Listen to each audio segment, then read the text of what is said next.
Coming up, Joe's revisiting 6-year-old Rio, whose bread and butter diet was driving his parents to despair. What do you actually need? Help! Get off, you idiot! Following up on the 7-year-old, whose volatile behaviour was ruining family life. Have some toast. And Joe's back in touch with the girl who couldn't bear the way she looked. I'm really ugly and just small. Mealtimes for Amanda and Roger McLeod had become a family pressure cooker because of their son, Rio.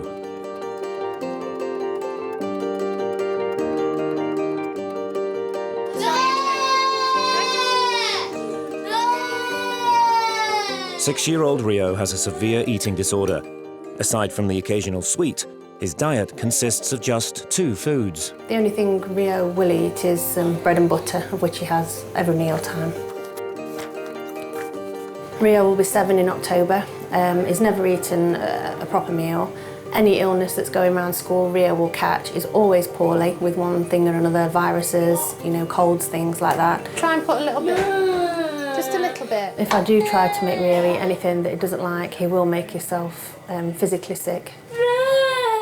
How many years now I've been to the doctors about him, saying this isn't right, he doesn't eat, he makes himself sick. And it's just going on and on. It's not like a year or 2 years down the road, it's like 4 years. With Rio's health deteriorating, every mealtime, in desperation, Mum Amanda attempts to get him to eat something new. Just try and eat a little bit for me. We've done food diaries, we've done reward charts, stickers. We've, sort of exhausted everything, really. So if I made you some bread, you'd eat some bread now? What do you want, brown or white? Brown. It's just a nightmare.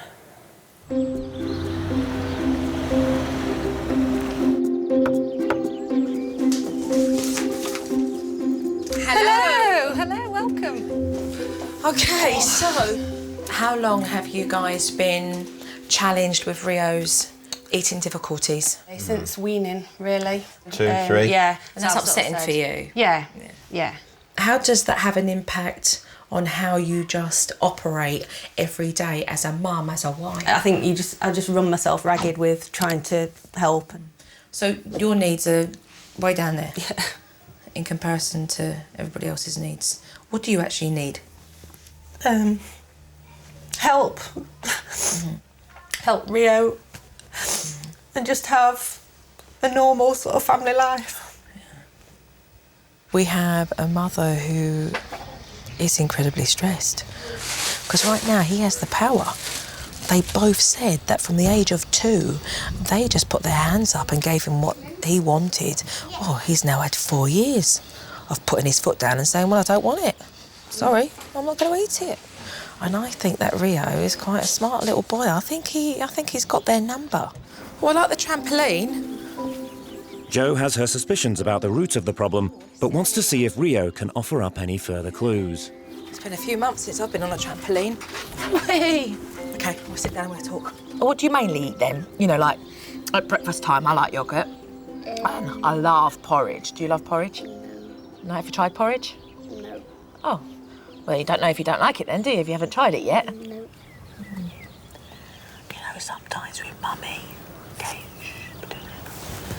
sometimes with Mummy, if you say no, does Mummy give in? Yeah. Do you get away more with Mummy or Daddy? Mum. Yeah. And my dad starts shouting. And your dad starts shouting? Yeah. Right, so your dad gets angry because he wants you to eat it? Yeah. And then who lets you off the hook? Who lets you go, OK, don't worry? My mum. Your mum. Oh. There's no 2 ways about it. It's in his head. He doesn't know. He doesn't know why he doesn't like something because he's never tried it. It's dinner time at the McLeods, and Joe's first step is to lay down some new mealtime rules. That's it. So this is where we're at. You're going to put the plate down with his food, and then you're going to come up with a topic to talk about. Okay. All right? So you're distracting Okay. the situation of what you've been used to, and that is the focus all on Rio and him eating his food. Right. If you're not seeing him put the food into his mouth, turn around and say to him, I want you to start eating your food. Not try a little bit. We're not doing try. Okay? You're telling him. Bread and butter ain't on the table tonight. Right. There you go, mate. Can you remember last week, Daddy got a chance to, for us all to go to Centre Parks? Can you remember that lady that... Yeah. Roger and Amanda get off to a good start by not discussing food at the table. Put that photo. Yes, Rio. I'd like you to eat your dinner, please. By the time the family move on to dessert, Rio hasn't eaten anything. Rio, don't whinge, please. If you don't want it, then just leave it. It's fine. You're not having ice cream unless you eat that bit of dinner.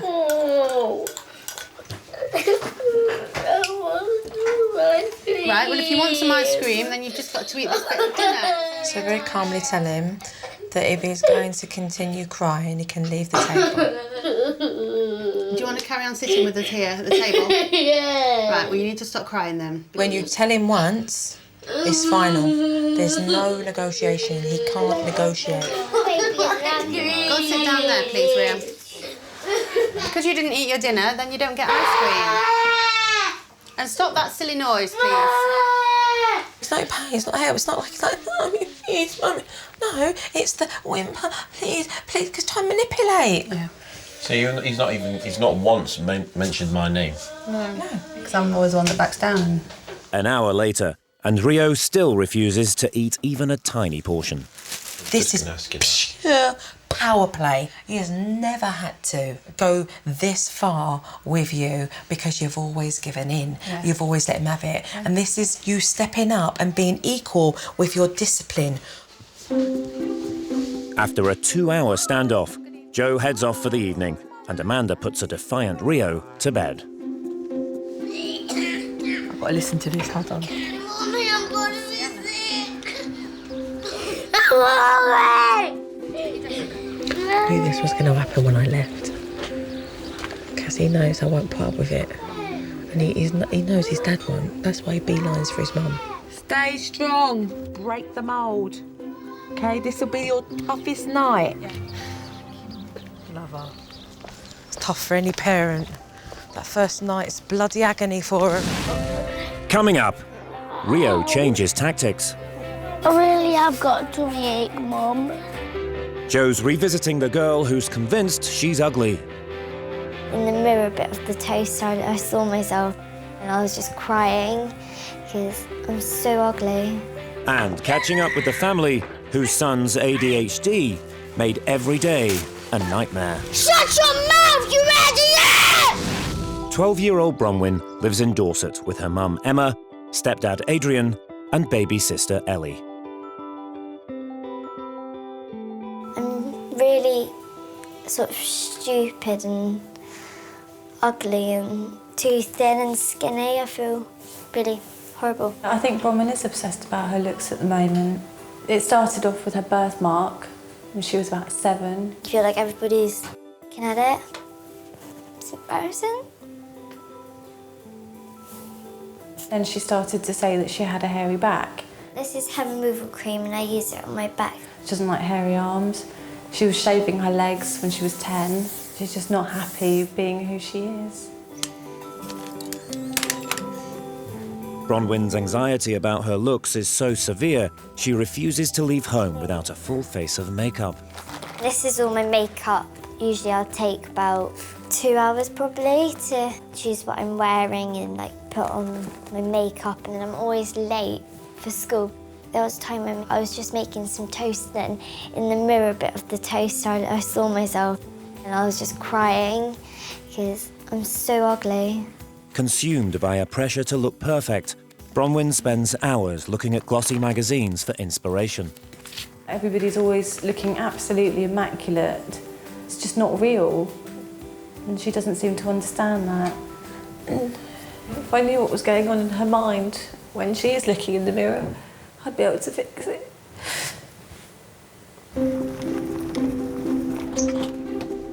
Hello. Hello. Emma. Hi, nice to meet you. Hiya, I'm Emma. Hi, Bronwyn. How are you, darling? Jo heads straight to Bronwyn's bedroom for a chat. So what have you got here? Is this a blusher or a foundation? What do you put this on for? Because I don't like my skin. You don't like your skin? No, What about your skin don't you like? it's really bad. So what's this here? Concealer, Concealer to cover up what you're covering up. spots and stuff. Like, Right. I use it to cover up my birthmark as well. I've got a birthmark. Yeah, can I see yours? I don't want anybody to see my birthmark. Why? What do you think people will say if they see it? It's just embarrassing. If I said this to you, if I said that you wearing makeup makes you feel more cared about and more noticed, what would you say to that? It's true. So who do you talk to when you talk about how you feel? I don't know, I don't really feel like I can talk to many people about it. Okay, what about your family? They're a bit too busy. So it sounds to me like you need to spend more time with your family. Give me a kiss. She's such a gentle, fragile young girl, and when her family are not giving her the time to sit down and talk to her, what the message it sends home to a child is, I'm not good enough. She says that when she tries to talk to you, that it's like, oh, yeah, okay, it'll be fine. No, you look fine, it's fine. It's like that. The moments that she picks are always the most awkward ones when you're in the middle of cooking tea and then she comes in. They're not awkward points. Yeah. They're the times when kids feel that they're not on the hot spot to talk to you about certain things. Yeah. You know? Yeah. So they're the moments that you want to grab, but never, ever shut the door. Whenever she comes, whether you're cooking, whether you're feeding, sit down, darling, because if she wants to tell you something, she's always got to feel that that door is open. She doesn't feel that right now. That's really awful, actually. Yeah. She doesn't feel that. See where she's coming. But she doesn't feel that. Jo has a plan to get mum and daughter talking again. What's one thing that you felt you've always wanted to ask mum? Can you listen to me more? Can you spend more time with me? Tell me that you love me more. Should we go and see mummy so that you can read these out? Okay. Can you listen to me more? Yeah. I know it's hard because of time and everything. I do agree with you on that one. But what you also have to appreciate is that when we do have some time together, you can't just be saying, can I phone up Alice? Can I phone up Alice? Can I make a phone call? Can I get a friend round? Now answer that, not being defensive. Okay, I will listen to you more. But I need you. Oh, I can't say it. can. Because she's your daughter.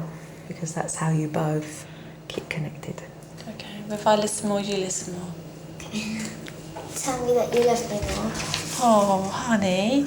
I tell you every morning before you go to school. I'm sorry if you didn't think I was sincere when I said it. I love you too, honey. Mum and daughter have started talking, but Jo has a much bigger lesson in store. Tomorrow, I am going to invite just you both down to London for the day. Oh my God.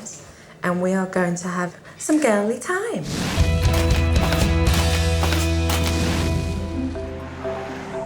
Jo's on her way to Cliff and Barbara Coughlin. Their 7-year-old son, Regan, has a raging temper. Is that Mum's face? Hey, stop it! And they're struggling with his violent outbursts. Hey, stop it! You Mum! Regan has recently been diagnosed with ADHD, Attention Deficit Hyperactivity Disorder. I'm a qualified childminder, and sometimes it's so hard for me to get him to behave himself. Impulsive behaviour is a headline trait of ADHD. Shut your mouth, you idiot! It's often combined with a defiance of authority, and then it's every parent's nightmare. Don't use your hands. Use that, come on. He's stubborn. He's literally stubborn to the core. Well, just saying I don't Go in there and calm down, because I'm fed up with the whinging. Get out!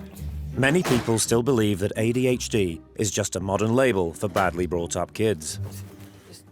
Before we got diagnosed, I just thought maybe it's just us not being able to control him. Maybe it's down to parenting issues. But what they did say to me was it's a chemical imbalance. And I thought, actually, I can believe that. For Cliff and Barbara, the pressure on the family is unbearable. We're just going around in a vicious circle, and we all need help as a family. It's estimated that one child in every classroom has ADHD. I mean, that's quite shocking, really, isn't it? The problem is that parents really don't know how to handle it. They don't know what to do for the best. Cliff and Barbara's concern is that they don't know where the bad behaviour begins and the ADHD ends. So how do parents work alongside this medical condition without feeling that they're being a failure as a parent? Hello. Hiya. Hello. I'm Hi, Cliff. pleased to meet you, Cliff. Joe. Joe is barely in the door before Regan starts up. You go to your bedroom. Please don't. I don't care. Okay, then. Up to your bedroom. I'll come downstairs. Just calm down. Actually, Regan, can I have a chat with you? Is that all right if we come up here and talk? Yeah. Thank you. Hey, what's happening? Why do you feel so angry? I don't know, because I'm a stupid dog. Talk to me, because I want to My listen. dad's an idiot. Look at me, because I want to hear what you've got. I want to hear what you've got to say. But my dad's an idiot. Why? Why is he an idiot? Because he is.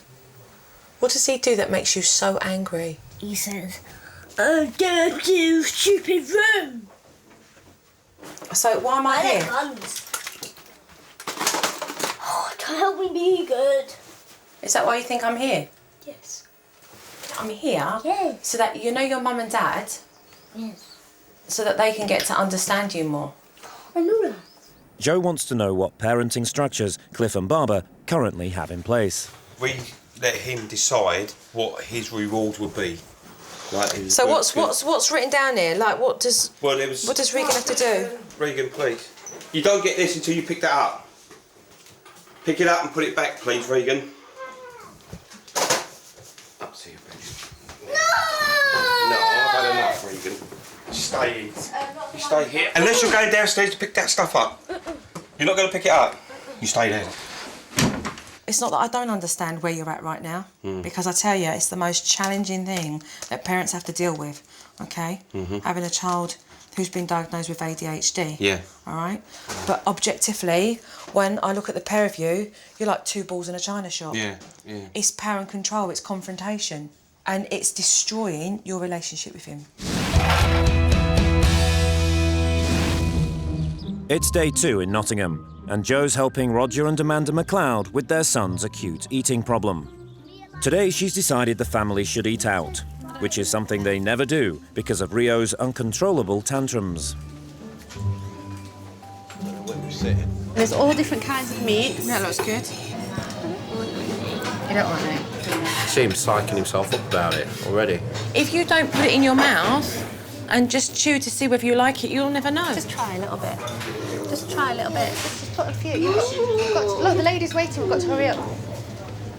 After some persuasion, a reluctant Rio sits down with a plate of food. Cut it off. At that door there, it leads you. The family do their best to stick to Joe's new rule of not discussing food at mealtimes. Yes. Yeah. I woke up in the middle of the night. Yeah. And my pillows. For 6 years, Rio's been the centre of attention at the table. It seems Joe has thrown him off his game. The distraction finally pays off, as Rio takes a bite without any prompting from his mum. Friday, I think. Yeah. Good boy. Well done. Well done. Well done, Rio.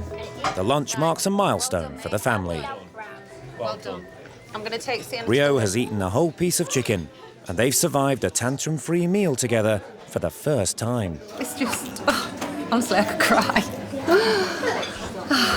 It really is about them persevering. There's so much that he's been allowed to get away with that it's set a precedent, and it's, you know, really breaking through that and really sticking to your guns. The following day, Amanda's feeling good about Rio's progress. Obviously, he's really excited about the stuff that he's tried. So he's invited some of his little friends and they're going to have a little bit of a tea party in the garden. OK, guys, food's ready. Rio manages a few chips, but then tries out a new trick. Oh, I've really got a bad tummy ache now. Ow. I don't think anything's going to be easy, and I think it is easier said than done. You know, that we're just going to flip into this new way of life, and it's still early days and it's still all new to us all. I think, you know, we've just got to be patient. I really have got a tummy ache, Mum. Coming up, it's a day of revelations for Bronwyn. What are you crying about, huh? And Joe shows Regan the door.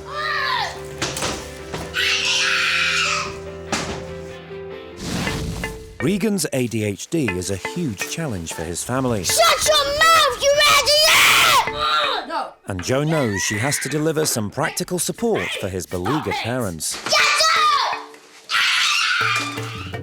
Joe believes basic parenting techniques can help even extreme medical conditions like Regan's.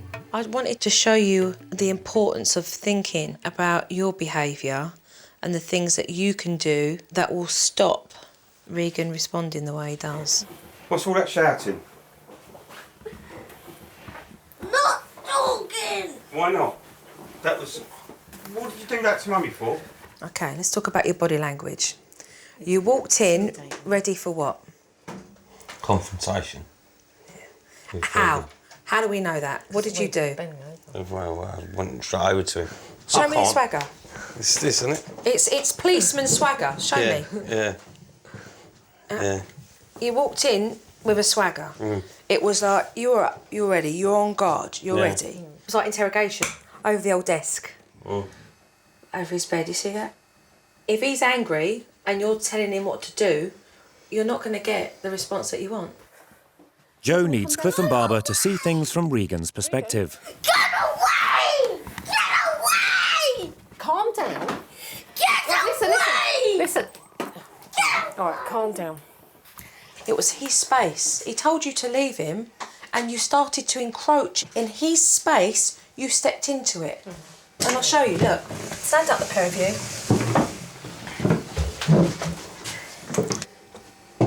Yeah. You see that already? Yeah. Intimidating. Yeah. Body language is key. Yeah. Because it will send a mixed message.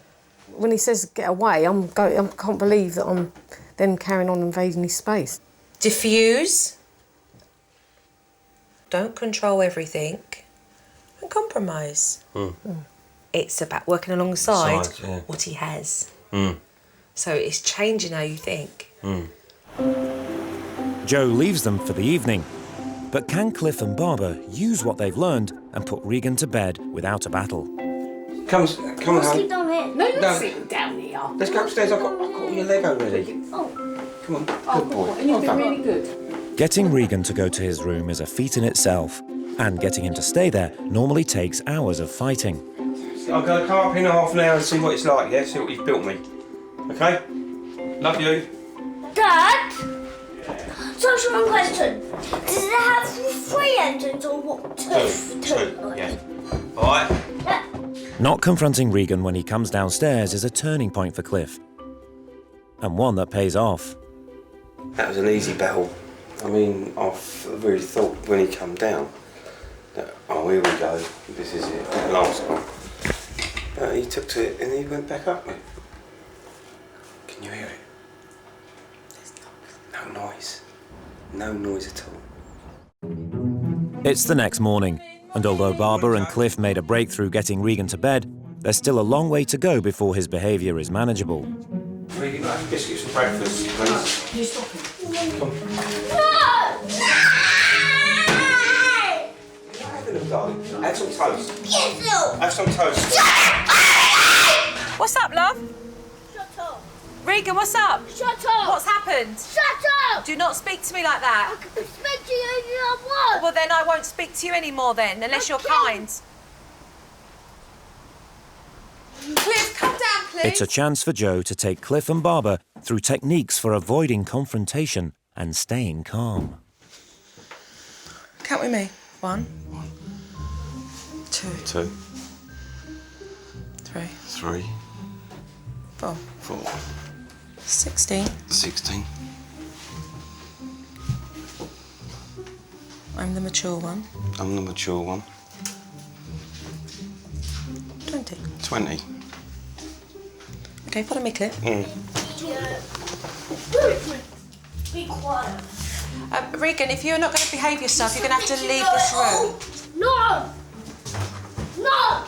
No!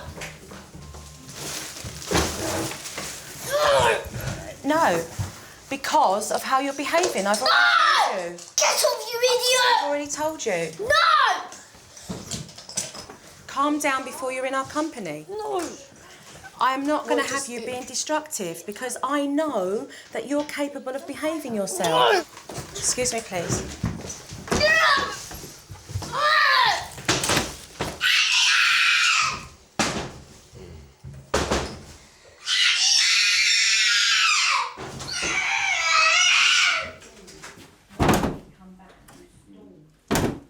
When he behaves a certain way, I want you to be able to say to him, stop doing that, okay? Otherwise you'll have to leave the kitchen.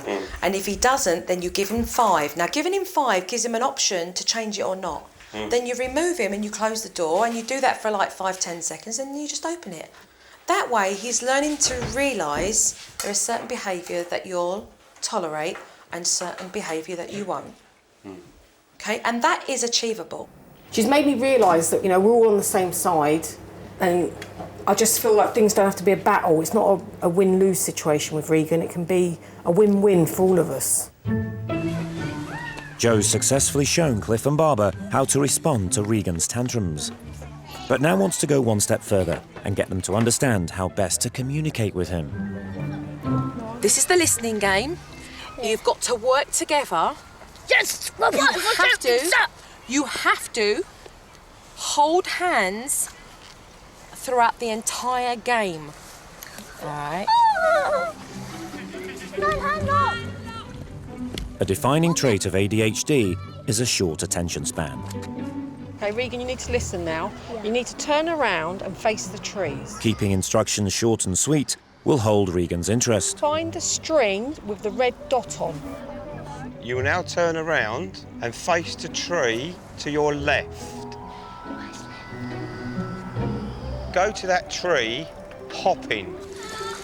Take 7 gigantic steps. 1, 2, 3, 4, 5, 6, 7. And when you get to Daddy, you can have the final clue you to keep. Daddy! Talkie! You're welcome. Thank you. You're welcome. You did good, the pair of you. You've done really well. Serious? Well Boss done. coat. Regan, listening skills, well done. Is that Bye. Thanks, Joe. Thanks, Joe. You're welcome. Thank Yeah. you, thanks. See you Bye. later. See you later, darling. Bye. Bye-bye. I'll see you Bye. soon. Bye. Coming out.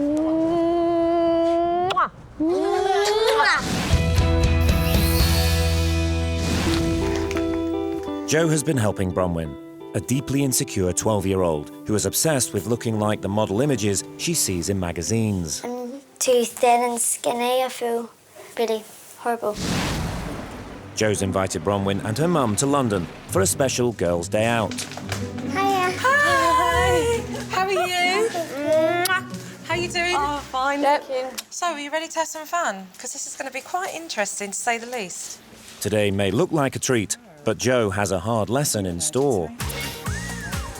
Using a top makeup artist, fashion photographer, and herself, Joe wants to show Bronwyn the truth behind the glossy magazine images she so admires.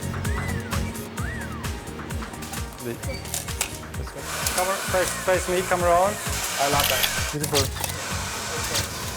Now they're going to get to work and start retouching.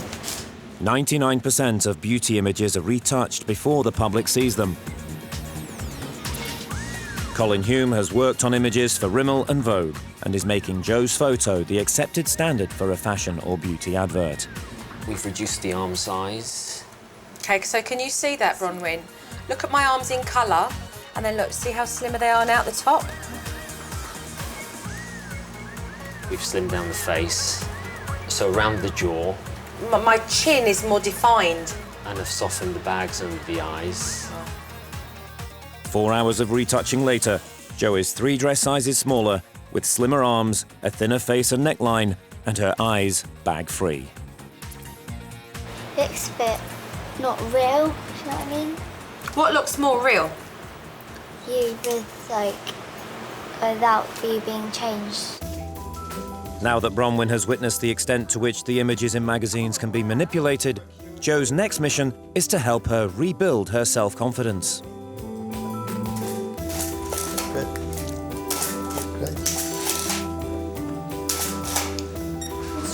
Straight one, yeah. Close your eyes and hold hands. Okay. For over 3 years, Bronwyn has not been able to look at herself without feeling critical and unhappy. Oh my god. Oh my god. This picture of you, we haven't touched at all. There's nothing done to it. It's just plain you. What are you crying about, huh? What are you crying about? You happy? Hey. That's good. It's good to feel happy. It's a wonderful feeling, isn't it? Mm? Yeah. And they showed me what all the tricks that they did with the camera and the computer and stuff, and I just feel like it's all been a bit of a lie on the magazines and stuff. So I'm gonna be more happier from now on, and I think that I've learned a lot of things. We've definitely got to spend more time together, haven't we? That's something that definitely will be happening. I just see a girl who is liking who she is. That shows me that she's got more confidence inside herself than what she had yesterday, because she started to become easier on herself. I feel more confident in the way I look now, and I realise that when you see all these people in the magazines and stuff, they've had everything changed.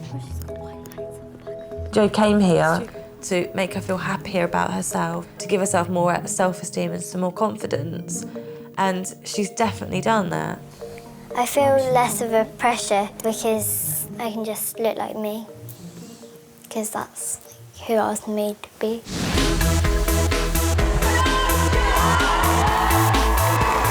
Bronwyn and her mum are at Jo's roadshow. It's well over a year since they last met. Bronwyn's now a teenager at secondary school, but has her boost in confidence lasted? When I last saw you, over a year ago, you got really tall now. So what's happening now? How much of that makeup bag got filled up again? Like, what happened afterwards? We threw away quite a lot of stuff. We have compromised, haven't we? Because she was really good when she finished. You threw all your makeup away, didn't you? And then when you went up to the next school, then it was, I want to start wearing makeup. And at first it was like, no, we just got rid of the makeup bag, that's it. And then we kind of called a truce, didn't we? And it's like, as long as it's not totally obvious, then, you know, but we're relaxing a lot more, but it's still learning your limits, isn't it? Do you feel like you have to wear makeup now? No. Right, so you're wearing it because you want to wear it? Yeah. Because you're a young lady and you want to just wear a few things? Yeah, I don't know, I don't know, it's just kind of like a normal thing. Like most of my friends, they wear it because they just want to. It's just why we wear it. And you were shocked when you saw how fake all those magazines were. Yeah. Right? I knew that they changed it around and stuff, but it was really weird because didn't realise how much. So yeah.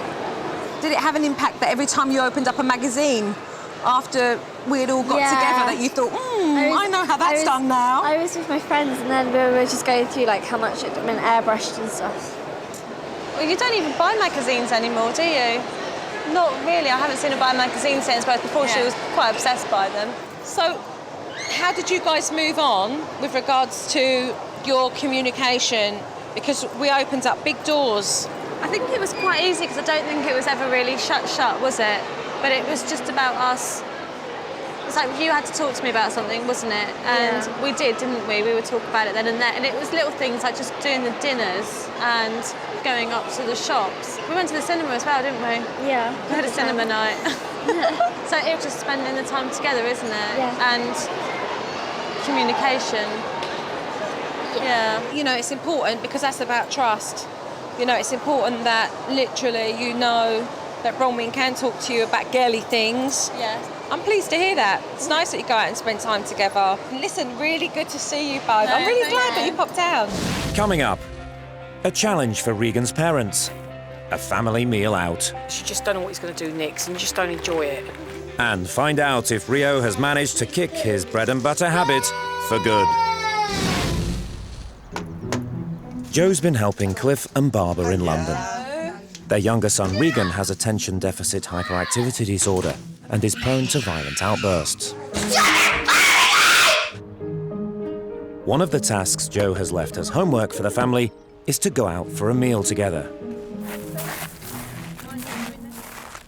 It becomes very stressful and anxious because you just don't know what he's going to do next and you just don't enjoy it. You don't relax. In the past, they would battle to make Regan stay at the table when he'd finished. Have his parents found a new way to manage Regan's ADHD? You've got to go with the flow and just Let him get on with it. Let him get on with it. See, normally I'd have been down on him like a ton of bricks, but I'm thinking, hold on a minute. As Joe said, pick your battles. He's not doing any harm. He's being a boy, and you know, just let him let that choke collar off a bit. Right, let's take a look. Joe returns later to see how the family got on. Basically what I'm hearing is you gave them more rein. You actually just allowed them to have more space. Yeah. Now that's a very big deal because when I first met you both, your expectations were unrealistic. And a lot of your unrealistic expectations were creating the confrontation. Yeah. That's a major leap forward in such a short space of time. So that's a really big improvement. Did you have fun? Yeah. Did you actually enjoy? So you enjoyed being out with the family? Yeah. Yeah? You enjoyed it as well? Yeah.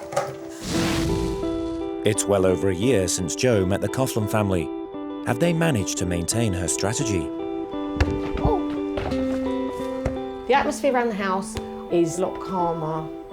A lot easier. A lot easier. Definitely. He's come on really great over the last 18 months. I think it's a combination of the support we've had, the advice we've been given, as well as the medication, and that's helped heaps and heaps. I think Regan understands more now as well about his condition, which helps him to help us. He turned around and said to me, he goes, that's what my head feels like. He said, it feels like a tsunami. I thought to be able to get that point across, I was really pleased because I thought this is relieving a lot of the frustration. Joe taught us about distracting and that works with Regan.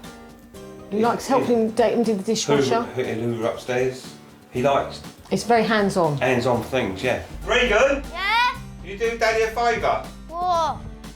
Would you make me a cup of tea, please, and Mummy? No. Before, if we put him outside, he would try and get back in that room. But now, he understands that he's done wrong, and then within 5 minutes, he's calmed down, he's apologised. Literally, he comes down. Or we get little notes through the door. Yeah, and I've kept them. I've kept these notes because it just goes to show that he has come a long way. You make the best tea. Do you know that? I'll still make a better cup of tea than you, Reg.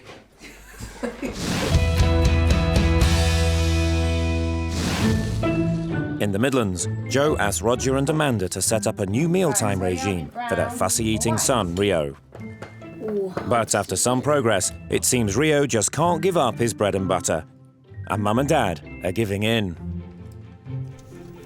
Joe's returning one last time to see exactly where Rio's parents are going wrong. How's things been? You been like this? Yeah. Yeah. Very. Up and down. Up and down, up and down. Yeah. Yeah. Yeah. Very. Okay. Yeah. Right.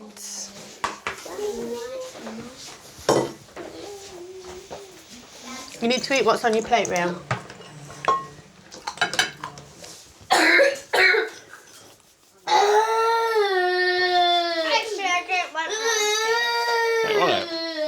I did think he'd make an effort to try and eat it tonight, but obviously not. You know what's going to stay?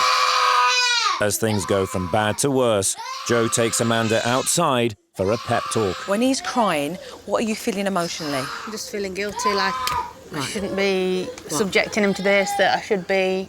and I know it's wrong, what I'm saying, but... So emotionally, this is about you and him, the relationship that he has with you. And the tears are because he wants to get his own way. There will be a steep consequence. He will not be allowed to do what he wants to do tomorrow. You've got a choice now. You eat your dinner. Okay? If you don't, tomorrow you will stay inside all day and not go out to play. Or you can eat his dinner and do as he's told. Is his crying real? It's not real, and he's not in pain, and he's not injured, and he's not, you know, me getting upset is not going to help the situation. I know that. Yeah. And you know what? Sometimes as a parent, you've got to be firm in order to push through. It's baby steps, and it's going to be baby steps until one day you go, God, how long have we been here? Because you're already there. Yeah. The McLeods are taking Joe's advice to stay strong, but getting Rio to change is easier said than done. There's 3 little bits of smiley face there and some chicken. If you don't eat that, there's nothing else, and you're not going out to play again. So you need to make a start. I don't want to eat them. All them. So you're not going to eat it? No. Right. So you go and sit over there then, and you don't go out to play again tonight, and there's nothing else to eat. So you need to go and sit down there then. Like she said, it's tough love, and that's what's got to happen. You know you're doing it for a reason. Yeah. And that reason is Rio. Yeah. And it's just brought it all to a head. Yeah.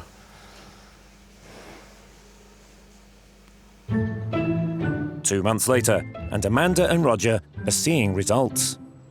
I'm pleased to say that we've not had any tantrums at all at the table since Joe was with us. Go. I just say, well, that's what's for dinner, and if you don't eat it, then there's nothing else till breakfast, or, you know, you're not going out to play tomorrow, or that kind of thing. Rio. He's staying for school dinners, which he's never ever done before. He's tried pizza, pasta, potatoes, chips, chicken nuggets. He'll eat those now. A little bit of vegetables. Still working on that. We've not had any whinging or whining or anything. I don't like bread and butter anymore because I haven't ate it for a long time. It's been more than a year since Joe has seen Rio and Amanda. She's invited them both to her roadshow to find out whether Rio's diet has really changed for good. You both look so well. Oh, thank you. So do Look you. at you. So do you. How's the rest of the family? All right, thank you. Yeah. Hello, yeah. You have to, okay? You now have to tell me what foods you love. Pizza, chips, Yeah. roast potatoes, broccoli, chicken. He loves chicken. Yeah, as we're slicing the chicken, he's running up and pinching pieces out while we're cutting it up. Yeah. What's your favourite fruit, though? Out of your fruits, what do you like? I like strawberries. How is Dad? How is Roger? Because Dad was painfully frustrated. It's fine, yeah, absolutely. Just the whole house has just changed for the better, you know. Meal times now, we just all sit round and we chat and discuss the day, and it just, you know, we're in sync now with it. All his energy now is just unbelievable. The things that his turn to do, just... You bought something to show Joe, haven't you? Yes. What you got? What you got to show me? This is all what he's won since his diet's changed. What is medals? I know. That one's So you're doing this here? That one's for football. I got man of the match. You got man of the match. So you're into all your football. Man of the match. Yeah. This is a special one, isn't it? What's this one? This is for gymnastics. I came second. I love the gymnastics. Look at you. I Silver love medal. the fact you're into gymnastics. First competition. And You're good at it though. And the Underwood run last year. We got another Underwood run We're running tomorrow 4K, aren't we? Tomorrow morning, me and you. Are you really? Yeah. You just all got fit. You just all got active. Yeah, And do so much more together because, you know, and go out for meals more and socialise more. And what I love is what you're doing now. All the sports that you're getting involved in. And you look really healthy. And by that I mean, look, you're smiling, you've got all this energy. You're such an inspiration for so many families, and you set the standard. Do you know how proud I am of you, Rio? I'm just really emotional after seeing Jo again, and she was really emotional as well, and it was just so nice to let her see Rio. Feel emotional, to be honest with you. working with the families that I work with, you connect with all of them, but you connect with each family in a very different way. And Amanda was a woman who needed a hand held. She needed nurturing through the process. So to be able to see them today and to see Amanda just, you know, feeling really just dead chuffed with how far she's come, and to see Rio just smiling, at the end of the day, that's what it's all about. And that's priceless.